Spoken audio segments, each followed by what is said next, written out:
श्री हरे कृष्णाय नमो नमः। श्री पूर्ण पुरुषोत्तमाय नमो नमः। श्लोक नंबर 12। युक्तः कर्मफलं त्यक्त्वा शान्तिमाप्नोति नैष्ठिकीम् अयुक्तः कामकारेण फले सक्तो निबध्यते। કર્મફળ 4 પ્રકારના થાય છે.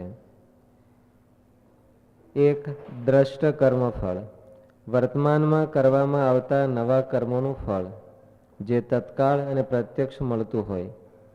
ખાસ કરીને આ લોકમાં ભૌતિક રીતે મળતું હોય તેને દ્રષ્ટ ફળ કહેવાય.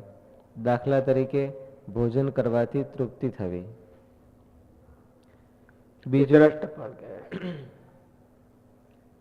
બીજું અદ્રષ્ટ કર્મફળ, વર્તમાનમાં કરવામાં આવતા નવા કર્મોનું ફળ, જે અત્યારે તો સંચિત રૂપે પુણ્ય પાપ રૂપે સંગ્રહિત થાય છે, પરંતુ ભવિષ્યમાં આ લોક કે પરલોકમાં અનુકૂળતા કે પ્રતિકૂળતાના રૂપમાં મળશે. જેમ કે શાસ્ત્ર વિરુદ્ધ જમવાથી પરલોકમાં પાપ દંડ ભોગવવો પડે. ત્રીજું પ્રાપ્ત કર્મફળ, પ્રારબ્ધ અનુસાર વર્તમાનમાં મળેલા શરીર, જાતિ, વર્ણ, ધન, સંપત્તિ, અનુકૂળતા કે પ્રતિકૂળતા પરિસ્થિતિને પ્રાપ્ત ફળ કહેવાય. પ્રારબ્ધ અનુસાર મળી જાય અને પ્રાપ્ત કહેવાય. ચોથું અપ્રાપ્ત કર્મફળ, હજુ જેનું ફળ મળ્યું નથી એવા સંચિત થયેલા અનુકૂળ કે પ્રતિકૂળ કર્મ તેના ફળ ભવિષ્યમાં મળવાના બાકી છે તે. ઉપરયુક્ત 4 પ્રકારના કર્મફળમાં દ્રષ્ટ અને અદ્રષ્ટ કર્મફળ ક્રિયમાણ કર્મને આધીન છે, તથા પ્રાપ્ત અને અપ્રાપ્ત કર્મફળ પ્રારબ્ધ કર્મને આધીન છે. કર્મફળનો ત્યાગ કરવાનો અર્થ છે દ્રષ્ટ કર્મફળનો આગ્રહ ન રાખવો અને ઈચ્છિત મળવાથી પ્રસન્ન ન થઈ જવું. પ્રતિકૂળ દ્રષ્ટ ફળમાં અકળાઈ ન જવું. પ્રાપ્ત કર્મફળમાં મમતા ન રાખવી અને અપ્રાપ્ત કર્મફળની આશા ન રાખવી. સાધારણ રીતે મા ફલે શું કદાચન એવું થયું. મા ફલે શું કદાચન, ક્યારેય પણ એવું ભગવાને શબ્દ લખ્યો છે. એટલે જુદા જુદા ટાઈમમાં મળતું હોય છે, ક્યારેય એકે ફળ ન હોય છે. કર્મફળનો ત્યાગ કરવાનો અર્થ છે દ્રષ્ટ કર્મફળનો આગ્રહ ન રાખવો અને ઈચ્છિત મળવાથી પ્રસન્ન ન થઈ જવું. પ્રતિકૂળ દ્રષ્ટ ફળમાં અકળાઈ ન જવું. પ્રાપ્ત કર્મફળમાં મમતા ન રાખવી અને અપ્રાપ્ત કર્મફળની આશા ન રાખવી. સાધારણ રીતે મનુષ્ય કોઈને કોઈ કામનાને લીધે જ કર્મોનો આરંભ કરે છે અને દેહાભિમાનને લીધે જ કર્મોનો ત્યાગ કરે છે. કર્મનો ત્યાગ હોતે દેહાભિમાન. ક્રોધે સુબોધે કરજે મુંજાય. ત્યાગી થાય છે એ શું કરવાનું થાય છે? કેટલી રીતે થાય? તો 5 વાના કરીને ત્યાગી થાય. ગુણાતીત ગોપાળન સ્વામીની વાતોમાં લખ્યું કે સાધુ થઈ જાય છે એ 5 એંગલ થી વિચારીને થાય છે. ઘરમાં કોકની હારે બાંધ્યો હોય ને રિહાઈને ભાગી જાય અને ઘરમાં બહુ મેળ ન આવતો હોય તો સાધુ થઈ જાય. કરજે મુંજાય, હીરામાં ખોટ ગઈ હોય તો સાધુ થઈ જાય. એવા આપણે ઘણા હતા. અત્યારે તે કઈ રહ્યા નથી. પાછી હીરાની બજાર ઊંચી થાય એટલે પછી વ્યા જાય. નગર એવા 4-5 સાધુ આવ્યા હતા. કર્જ જાજુ થઈ ગયું હોય એટલે સાધુ થઈ ગયા હતા.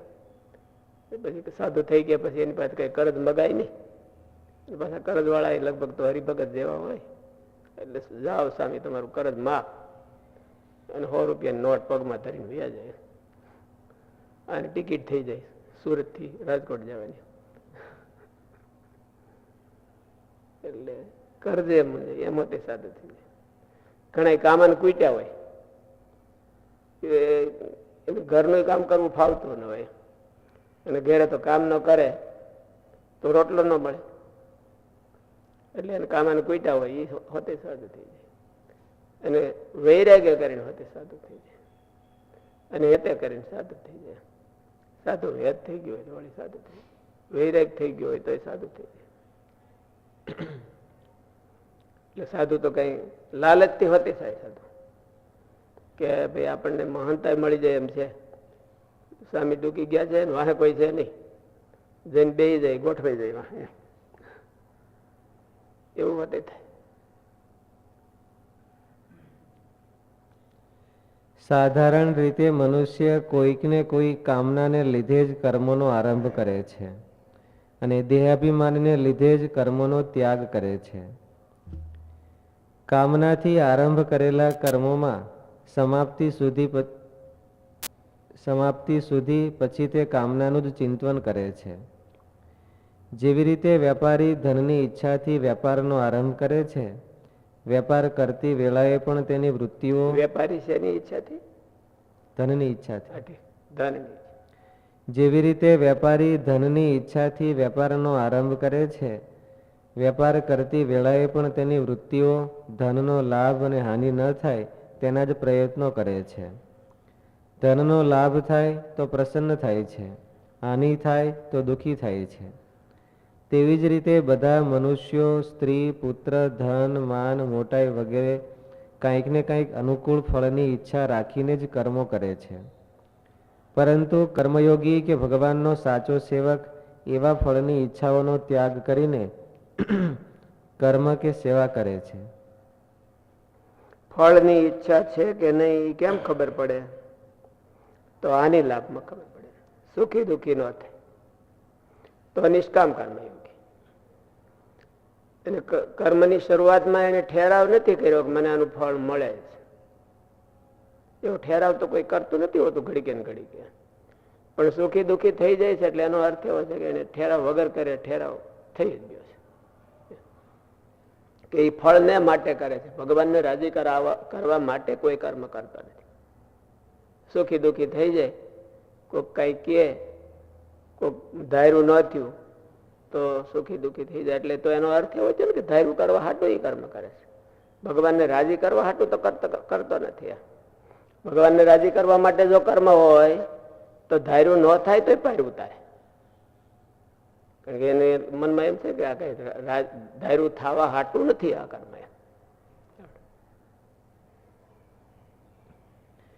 અહીં સ્વાભાવિક પ્રશ્ન એ છે કે જો કોઈ ફળની ઈચ્છા જ ન હોય તો કર્મ કરવા જ શા માટે? તેના સમાધાનમાં પ્રથમ વાત એ છે કે કોઈ પણ મનુષ્ય કોઈ પણ અવસ્થામાં કર્મનો સર્વથા ત્યાગ નથી કરી શકતો.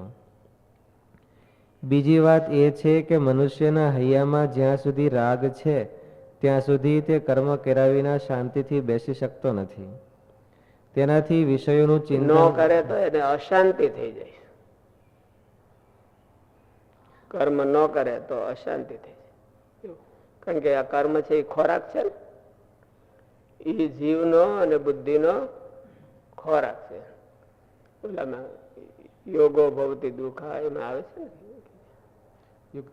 યુક્તાહાર વિહારસ્ય યુક્ત ચેષ્ટસ્ય કર્મસુ યુક્ત સ્વપ્નાવબોધસ્ય યોગો ભવતી દુઃખ. આ બુદ્ધિનો ખોરાક છે. જો માણસ કઈ ચેષ્ટા ન કરે તો અતિ અકળાઈ જાય, એને કરવા ન દેવામાં આવે. જેલમાં માણસને વાંધો શું કરવાનો? જેલમાં મનમાંની ચેષ્ટા થતી નથી, એની ક્રિયા થતી નથી, એને રોંધાઈ રહેવું પડે, એટલે જેલમાં અકળાઈ જાય, છૂટે એને એમ થાય કે જેલમાંથી છૂટ્યા.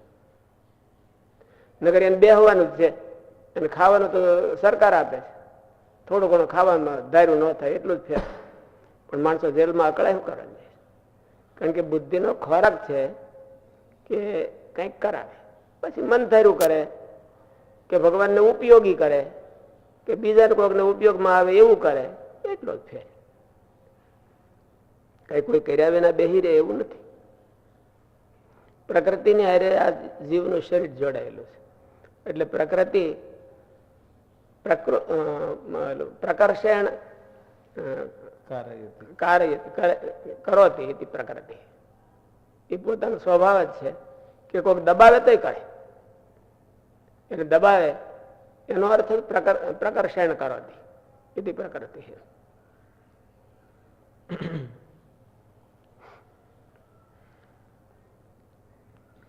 અહીં સ્વાભાવિક પ્રશ્ન એ છે કે જો કોઈ ફળની ઈચ્છા જ ન હોય તો કર્મો કરવા જ શા માટે?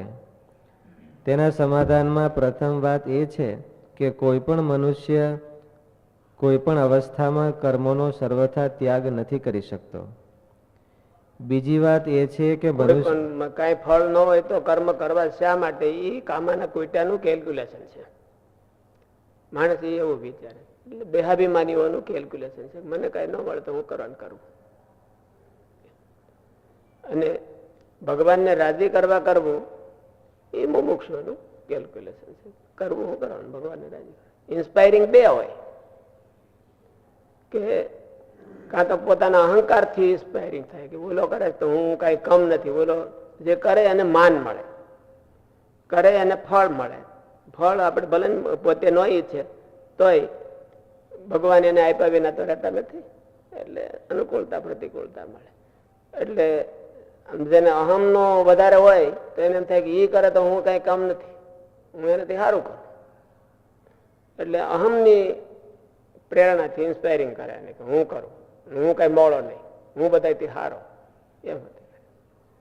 અને એક જણો ક્રિયા તો એની હોય પણ ભગવાન રાજી થાય એટલે કરવું છે, ભગવાનના ભગતની સેવા થાય એટલે કરવું છે. એટલે એમાં ઇન્સ્પાયરિંગ છે એ પરમાત્માનું છે, અને આને ઇન્સ્પાયરિંગ છે એ પોતાના અહમનું છે. અને અહમથી ને અહમ એ એક જાતનું દેહાભિમાન જ છે. અને અહમ ઓછો હોય ને દેહાભિમાન હોય તો એ કામાન કુટ્યા હોય કે આપણે કઈ કરવું નહીં, કે મળી જાય રોટલો બપોરે વાંધો નથી આવતો તો ન કરવો.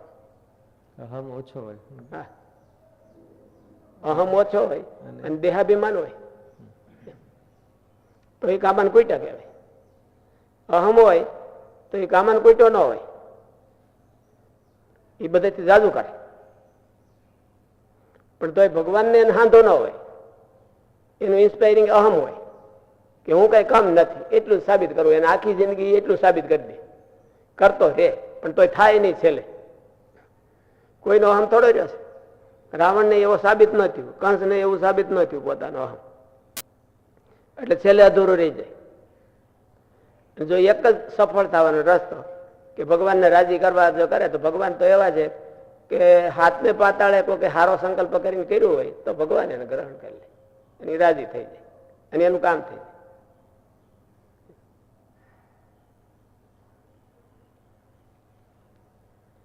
બીજી વાત એ છે કે મનુષ્યના હૈયામાં જ્યાં સુધી રાગ છે ત્યાં સુધી તે કર્મ કર્યા વિના શાંતિથી બેસી શકતો નથી. તેનાથી વિષયોનું ચિંતન અવશ્ય થશે, જે પણ એક જાતનું કર્મ જ છે. વિષયોનું ચિંતન થશે તેથી તે અધઃપતનની દિશામાં ચાલ્યો જશે. તેથી રાગનો સર્વથા અભાવ નથી થઈ જતો ત્યાં સુધી મનુષ્ય કર્મથી છૂટી શકતો નથી. નિષ્કામ ભાવે કર્મો કરવાથી જૂનો રાગ દૂર થાય છે. કેવળ પરહિતને માટે કર્મો થવાથી નવો રાગ પેદા થતો નથી. વિચારપૂર્વક જોવામાં આવે તો કર્મફળની ઈચ્છા રાખીને કર્મ કરવું એ મોટી અણસમજણ છે. કર્મ કરવા પાછળ ઈચ્છા રાખો કે ન રાખો, કરેલ કર્મનું ફળ ભગવાન કદાપી બીજાને આપતા નથી, અવશ્ય આપણને જ આપે છે. ઈચ્છા કરવાથી અધિક ફળ મળતું હોય અને ઈચ્છા ન કરવાથી ઓછું ફળ મળે એવું પણ નથી. ઉલટું ઈચ્છા ન કરવાથી ફળ તો જેનું તે જ મળે ને નવા રાગ ન બંધાય, જૂના રાગ પણ નાશ પામે. પરમાત્માની કર્મ કરીને ફળ ભગવાનને સમર્પણ કરવામાં આવે તો ભગવાન બહુ રાજી થાય. અને ઉલટું જે ફળ મળતું હોય એના કરતા જાજુ આપી દે. જરૂરી હોય આપે, ન જરૂરી હોય ન આપે, પણ આપી દે જાજુ. આના પ્રારબ્ધમાં ન હોય એટલું આપી દે. ઉલટું ઈચ્છા ન રાખ પછી ભગવાનને કેલ્ક્યુલેશન એવું નથી કરવાનું રહેતું કે આ પ્રારબ્ધમાં છે એ જ આપવું કે નહીં. એને જે જે જરૂરિયાત પડે એ ભગવાન પૂરી કરે. એને એનું મમત્વ છોડી દીધું એટલે ભગવાન એનું મમત્વ રાખે અને એને જે જે જરૂરિયાત પડે એ ભગવાન પૂરી કરે. શાસ્ત્રીજી મહારાજ ધામમાં ગયા ત્યારે એવું કહેતા કે મારો કોઈ પણ સંકલ્પ ભગવાને અધૂરો રાખ્યો નથી. એટલું નહીં, હવાયા પૂરા કર્યા. સ્વામીનો સંકલ્પ એટલો થાય અને પૂરો તો હવાયો થાય, એના કરતા જાદો થઈ જાય કે કોઈ કરતા કોઈ મારો સંકલ્પ અધૂરો નથી રાખ્યો મહારાજ. અને હવાયા પૂરા કર્યા, એક જ, બીજું કઈ નહીં. અને સામે આખી જિંદગી કોઈ દિવસ પગવાળી બેઠા નહીં ક્યાંય.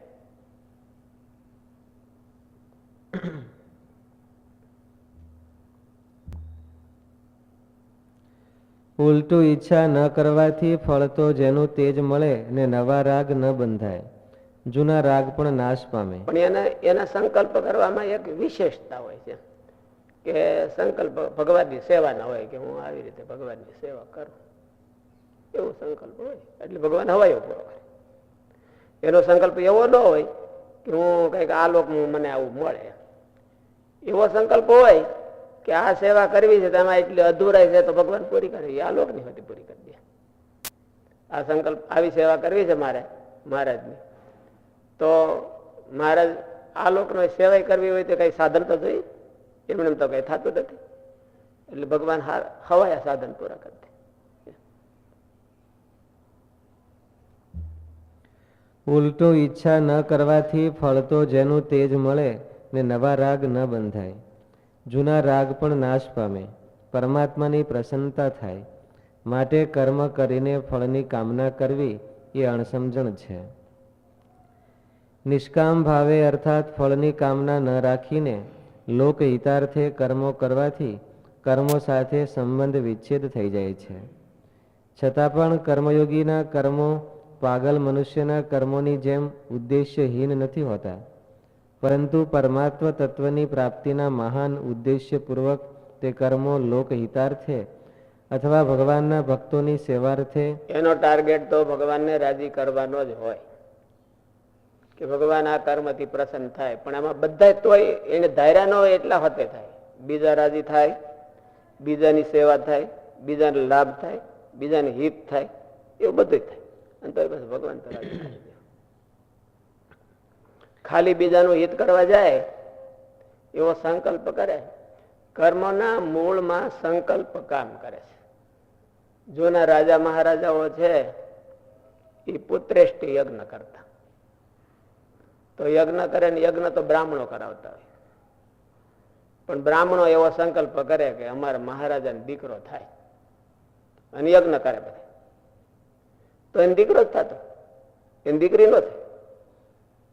એક કથા એવી હોતી આવે છે કે રાણીએ સંકલ્પ કર્યો કે મારી દીકરી જોઈ છે, અને કર્યો તો યજ્ઞ દીકરા હાટું, તો દીકરી થઈ. એવી હોતી કથા ભાગવતમાં જ આવે છે, ક્યાંક એવું આવે છે.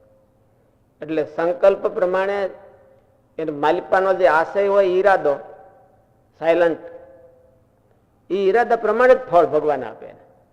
એનો ઈરાદો જોઈ. પછી પોતાનો ઈરાદો ન હોય તો ભગવાન કોમન પ્રવાહમાં એને નાખી દે. કોમન સામાન્ય પ્રવાહમાં જે થતું હોય એ થાય, એમ કર્મના ન્યાય પ્રમાણે થતું હોય થાય.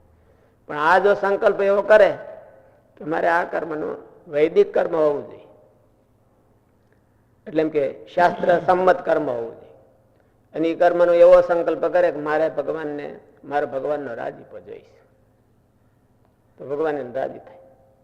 ધ્રુવજીએ દાખલા તરીકે ધ્રુવજીએ તપ કર્યું, તો તપ કર્યું તો તપમાં પેલા એવો સંકલ્પ કરી દીધો હતો કે મારે એવું મોટું, મારા બાપા કરતા મોટું રાજ જોઈશે.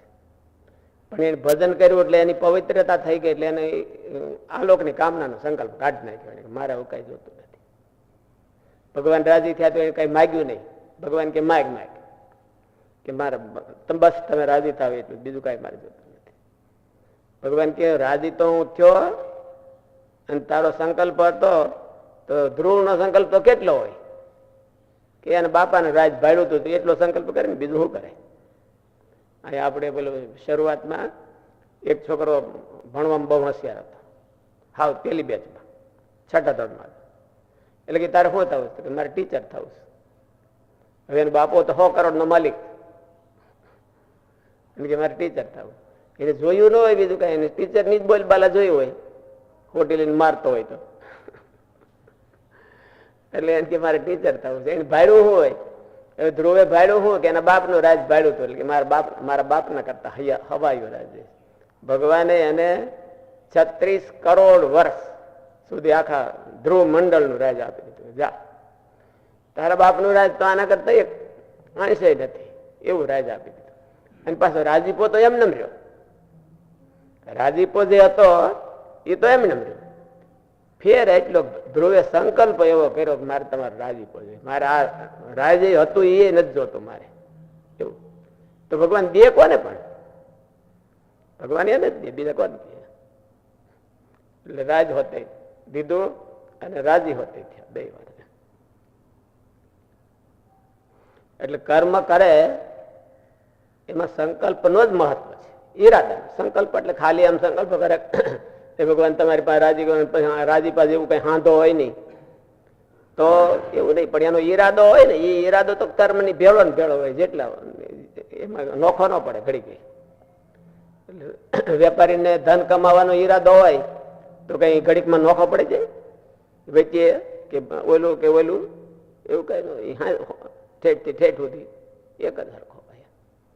એટલે એવો ઈરાદો જેને હોય, ઈરાદો એવો કરે કે આનાથી હું ભગવાનને રાજી કરું, તો ભગવાન તો રાજી થાય જ ધ્રુવજીની જોડે, પણ એને આ લોકનું ફળ હોતે મળે. ભગવાન એનો કોઈ સંકલ્પ અધૂરો ન રહેવા દે. આ ધ્રુવજીનો લૌકિક સંકલ્પ હતો તો એ ભગવાને પૂરો કર્યો, લૌકિક સંકલ્પ હતો. નિષ્કામ ભાવે અર્થાત ફળની કામના ન રાખીને લોકહિતાર્થે કર્મો કરવાથી કર્મો સાથે સંબંધ વિચ્છેદ થઈ જાય છે. ખાલી લોકહિતાર્થે કરે તો આવું થઈ જાય, રાગ ઓછો થઈ જાય. પણ જો ભગવાન ને માટે કરે, ભગવાનને રાજી કરવા માટે કરે તો રાગ તો ઓછો થાય જ. આ લોકનું ફળ એને મળે, પણ ઉપરાંત એનું આત્મકલ્યાણ થાય ને ભગવાન રાજી થઈ અને અક્ષરધામનું ઇનામ આપે. આ લોકના હોતે ઇનામ આપે, એને મળતા જ રહેશે. અને પામર જીવના સંકલ્પ હોય કે બધા પૂરા થાય જ એવું હોય નહીં. ભગવાનને મૂકીને કે બીજું કરે એટલે પામર કહેવાય, આ લોક ના કહેવાય ને પામર. એટલે પામર જીવ બધા સંકલ્પ કરે એ પૂરા થાય એવું હોય નહીં. થતા હોય એટલે થાય એના પૂર્વ કર્મના આધારે, ન થાય તો ન થાય. નિષ્કામ ભાવે અર્થાત ફળની કામના ન રાખીને લોકહિતાર્થે કર્મો કરવાથી કર્મો સાથે સંબંધ વિચ્છેદ થઈ જાય છે. છતાં પણ કર્મયોગીના કર્મો પાગલ મનુષ્યના કર્મોની જેમ ઉદ્દેશ્યહીન નથી હોતા, પરંતુ પરમાત્મા માણસ કઈ નબળો સંકલ્પ કરે કોઈને નુકસાન કરવાનો એટલે પૂરો થઈ જાય એવું ન હોય. એ સંકલ્પ પૂરો ન થાય અને ફળ એને પૂરું મળે, ફળ એને પૂરું પડે. અને એને સંકલ્પ ન કર્યો હોય તો ભગવાન રાજી થાય.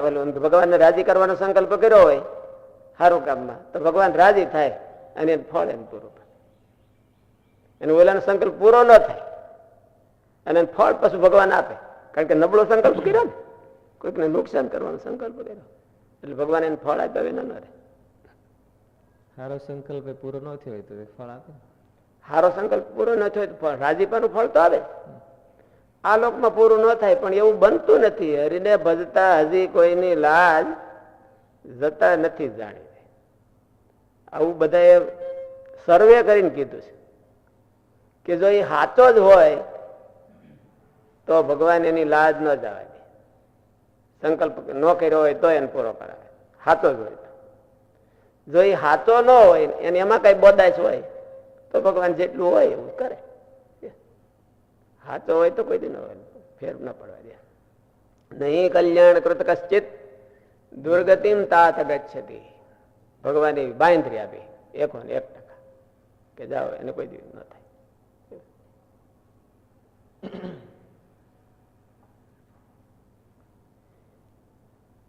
નિષ્કામ ભાવે અર્થાત ફળની કામના ન રાખીને લોકહિતાર્થે કર્મો કરવાથી કર્મો સાથે સંબંધ વિચ્છેદ થઈ જાય છે.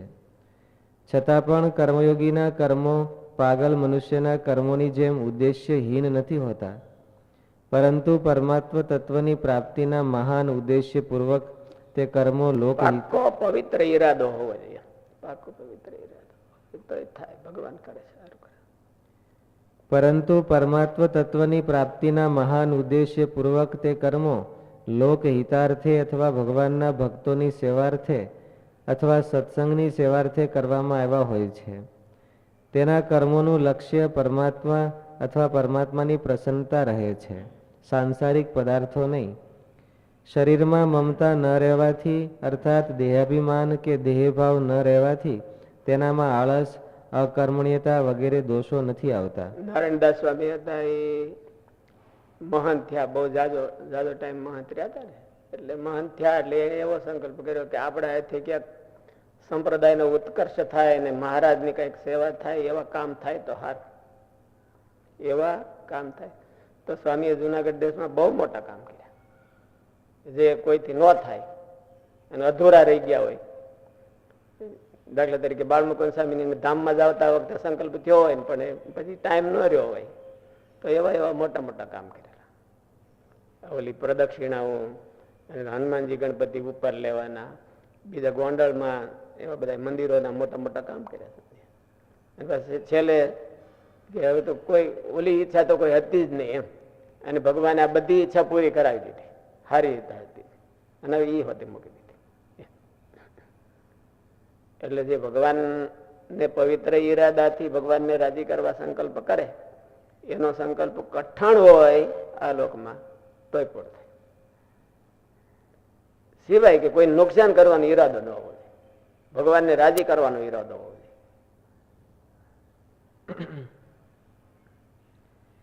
શરીરમાં મમતા ન રહેવાથી અર્થાત દેહાભિમાન કે દેહભાવ ન રહેવાથી તેનામાં આળસ, અકર્મણ્યતા વગેરે દોષો નથી આવતા. ઉલટાનો તે કર્મોને સુચારુ રૂપે અને તત્પરતાથી ભગવાનની ભક્તિના રૂપમાં કરે છે. જે કર્મોને કરવાથી નાશવંત પદાર્થોની પ્રાપ્તિ થાય છે તે જ કર્મો નિષ્કામ ભાવપૂર્વક એકમાત્ર પરમાત્મ તત્વની પ્રાપ્તિનો ઉદ્દેશ્ય રાખીને લોકહિતાર્થે ભગવાનના ભક્તોની સેવાર્થે કરવાથી નિત્ય સિદ્ધ પરમાત્માની અનુભૂતિના સાધન બની જાય છે. ત્રીજા અધ્યાયના 20મા શ્લોકમાં કહેવામાં આવ્યું છે કે કર્મો દ્વારા જ જનક વગેરે કર્મયોગીઓને પરમ પ્રાપ્તિરૂપી સિદ્ધિ મળી. છઠ્ઠા અધ્યાયના 3જા શ્લોકમાં કહ્યું છે કે યોગમાં આરૂઢ થવાને માટે કર્મો કરવા જરૂરી છે. આ બધાનો સાર એ આવે છે કે નિષ્કામ ભાવથી કર્મો કરવામાં આવે તો તેનાથી પરમાત્માની પ્રાપ્તિ અવશ્ય થાય છે. સંસારથી સંબંધ વિચ્છેદ થઈ જાય છે, પરમાત્માની સાક્ષાત અનુભૂતિ થાય છે. યુક્ત કર્મ ફલમ ત્યક્ત્વા શાંતિમ આપનોતિ નૈષ્ઠિકી. આ શ્લોકમાં કીધું નૈષ્ઠિકી શાંતિમ આપનોતિ એટલે પરમાત્માની પ્રાપ્તિ થાય. પરમાત્માની પ્રાપ્તિ સિવાય નૈષ્ઠિકી શાંતિ કે મળે નહીં. શાંતિમ આપનોતિ નૈષ્ઠિકીમ. આ એક વાત આપણા નિત્ય અનુભવની છે કે સાંસારિક પદાર્થોની કામના અને મમતાના ત્યાગથી શાંતિ મળે છે. આપણે જ્યારે સંસારની વિસ્મૃતિપૂર્વક સુષુપ્તિમાં જઈએ છીએ ત્યારે શાંતિનો અનુભવ થઈ જાય છે. તેનું કારણ સંસારની કામનાઓ, રાગ, મમતાની વિસ્મૃતિ છે. એ કામનાઓ એક્ટિવ નથી થતી અને એની એક્શન બધી બંધ કરી દે તો એટલી શાંતિ થાય છે. એને મૂળ કાઢી નાખી તો કેટલી થાય. હોતા હોય ત્યારે તો શું હોય છે કે એની એક્શન બંધ થઈ ગઈ હોય. આ સંસારની કામનાઓ મારા આમ એ બધી જરૂરિયાતો એને દાબીને બધી હોઈ જાય માણસ તો એમ શાંતિ ફ્રેશ થઈ જાય ખરેખર. પણ જો મૂળથી કાઢી નાખે તો એને ભગવાનનું જેવું ભગવાનને સુખ આવે છે એવું એને સુખ આવે. જેવું ભગવાનનું સુખ ભગવાનને આવે એવું આને સુખ આવે. અને એમાં જે તકલીફ થાય છે એ બધી આ થાય છે.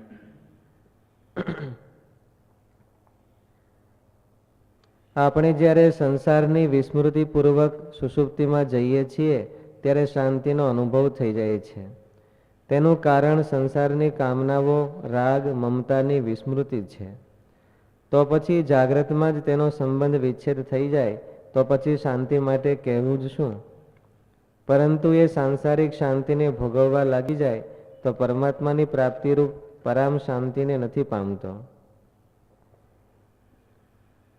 પરમાત્માની પ્રાપ્તિ કે અનુભૂતિ થવારૂપ શાંતિને જ અહીં નૈષ્ઠિકી શાંતિ માં શાશ્વત શાંતિમ અને પરામ શાંતિમાં શાંતિમ શબ્દથી કહેવામાં આવ્યું છે.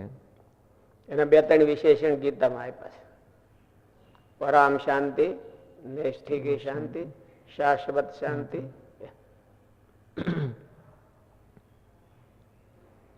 અયુક્ત કામકારેણ ફલે શક્તો નિબધ્યતે. જે કર્મયોગ કરી શકતો નથી, અર્થાત સાંસારિક કામનાઓનો ત્યાગ કરી શકતો નથી. કર્મયોગ કરી શકતો નથી એટલે ભગવાનનો અભિપ્રાય એવો છે કે કર્મ કર્યા વિના તો રહી શકતો નથી, પણ કર્મ યોગમાં સેટ નથી થતો એટલે સાંસારિક કર્મો કર્યા રાખે એટલે એને અયુક્ત કીધો. અયુક્ત એટલે સારી બાજુ હાથ પગ હંકેલીને બેસી જાય છે એવું નથી. અયુક્ત એટલે એને ઓલી ભાવના નથી થઈ શકતી. ફળમાં જે એને આસક્તિ છે અને અહમમાં એને અહમનો જે મારી પાછી આમ કે વળ આવે છે એ નથી મૂકી શકતો એટલે એ કામ કારણે ફલે શકતો નિબધ્યતે. જે કર્મયોગ કરી શકતો નથી, અર્થાત સાંસારિક કામનાનો ત્યાગ કરી શકતો નથી, એવા મનુષ્યને અહીં અયુક્ત પદથી કહ્યો છે. સકામ વ્યક્તિ સંસારની નવી નવી કામના ઈચ્છાઓને કારણે ફળમાં આસક્ત થઈને જન્મ મરણ રૂપી બંધનમાં પડી જાય છે. એક વસ્તુ જાણી રાખવા જેવી છે કે કામના કરવા માત્રથી કોઈ પણ વસ્તુ મળી જતી નથી. જો મળી જતી હોત તો કોણ ગરીબ રહે? તો એને અશાંતિ ન થતી. તો એને અશાંતિ જોતું તો એને મળી ગયું તો એને અશાંતિ ન રહે ને. એટલે કામના કરવાથી પાછું એ બધું મળી જાય. આપણે મનોરથ કર્યો હોય કામ કરીએ પણ એ કઈ ધાર્યો ઉતરે એવું ન હોય. અને ભગવાનને રાજી કરવા માટે તો કર્યો હોય ને મનોરથ કર્યો હોય ધાર્યો ન ઉતરે તોય શાંતિ થાય. અને આ લોકનો મનોરથ કર્યો હોય કે આપણે આમ ધાર્યું હોય કે આમ કરવું છે આપણે, અને આપણું ધાર્યું ન થાય તો એની શાંતિ ન થાય, ઊંઘ આરામ થઈ જાય.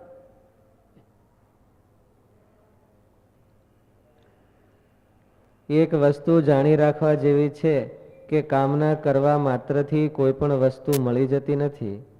જો મળી જતી હોત તો કોણ ગરીબ રહેત? એ વાત દરેકના અનુભવમાં પ્રત્યક્ષ હોવા છતાં પણ કામના કર્યા વિના સંસારીઓથી અને ક્યારેક તો સાધકોથી પણ રહી શકાતું નથી. કામના ન કરવી એનો અર્થ એવો પણ નથી કે પદાર્થનો સ્વરૂપથી ત્યાગ જ કરવો. જો સ્વરૂપથી ત્યાગ કરી દેવાથી, છોડી દેવાથી મુક્તિ મળી જતી હોત તો મરવાવાળા બધા જ મુક્ત થઈ જાત, પણ એવું તો થતું નથી. બધા પદાર્થ મૂકીને જાય, એક ભેળો લઈને નથી જતા, તો એ જમપુરીમાં જાય. કારણ કે માલિકો બધા ભંડારી રાખ્યા હોય.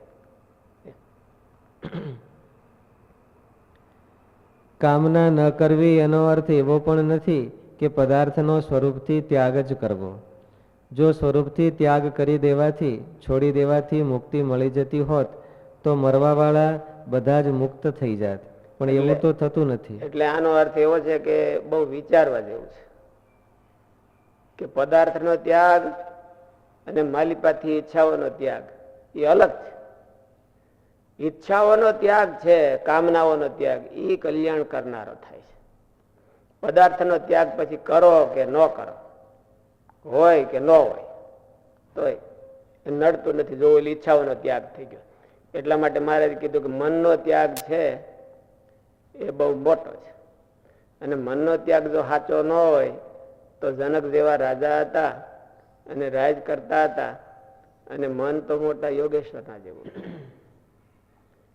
યોગેશ્વરો એની પાસે નાના પડતા હતા, કથા સાંભળવા આવતા હતા. પણ તો યોગેશ્વર આ કથા સાંભળતા હતા તોય એનાથી મોટા હતા.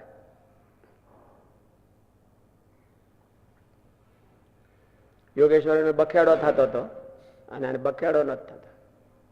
નવ યોગેશ્વર બખેડો હતો કે નહીં? શું હતું? હું હતો ભાઈ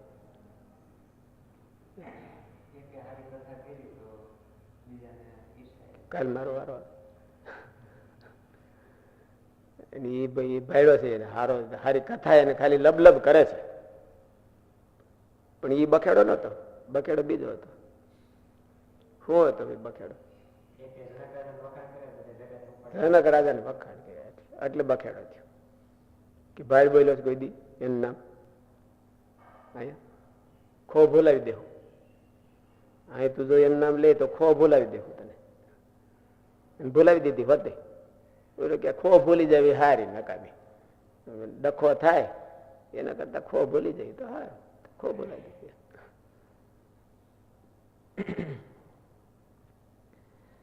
સંસારના પદાર્થો તો સમય આવે જાતે જ વિખૂટા પડતા જાય છે. વ્યક્તિની ઈચ્છા હોય કે ન હોય તેનાથી સાધક મુક્ત થઈ જતો નથી. મુક્ત તો સાંસારિક પદાર્થ છૂટવાથી મુક્તિ મળી જતી નથી. એમ ઈચ્છાઓ છૂટવાની, આ લોકની ઈચ્છાઓ છૂટવાથી મુક્તિ મળી જાય તો અહીંયા જીવતો મુક્ત થઈ જાય, વિદેહ મુક્ત થઈ જાય, જનક રાજા જેવો.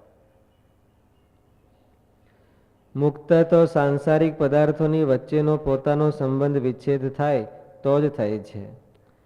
તે સંબંધ પદાર્થ છોડવાથી છૂટી જાય અને પદાર્થ આવવાથી આવી જાય એમ નથી. એ તો જ્યારે તે સંબંધને લક્ષ્યમાં રાખીને શાસ્ત્રોક્ત ઉપાય કરે તો દૂર થાય.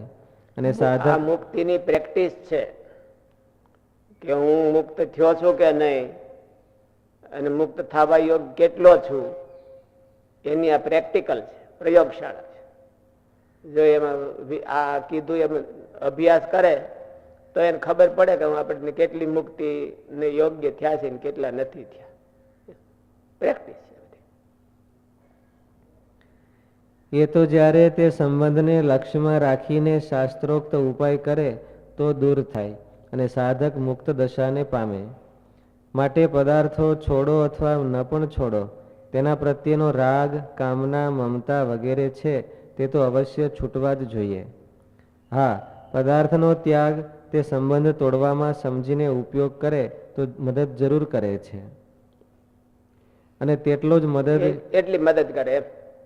ગુણાતીતાન સ્વામી કીધું ને કે ખાશે અને સ્વાદ જશે અને ધન હંગરી રાખશે, લોભ જશે, એ તો નથી જવાનું. એટલે પદાર્થનો યોગ હોય તો એટલું થાય ને એનો છોડે તો હેલું પડે, માલિપાથી કાઢવાનું હેલું પડે, એટલું છે. હા, પદાર્થનો ત્યાગ તે સંબંધ તોડવામાં સમજીને ઉપયોગ કરે તો મદદ જરૂર કરે છે, અને તેટલો જ આ સંબંધ તોડ્યો છે એ મેં રાગ ઓછો કરવા, રાગને કાઢવા માટે તોડ્યો છે એવું મનમાં એને અનુસંધાન હોય તો, નકર તો ઉલટું અમુકનું તાણ બહુ જાગે કે કીધું ને મળ્યા નથી આપણા સંબંધીઓને, તો હવે ક્યાંક દર્શન થાય તો સારું એમ, કારણ કે ઘણા ટાઈમથી મળ્યા ન હોય.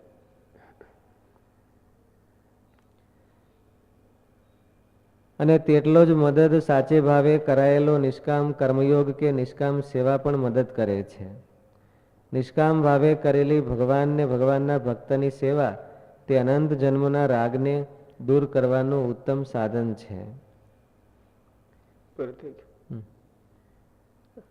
સહજાનંદ સ્વામી મહારાજની જય.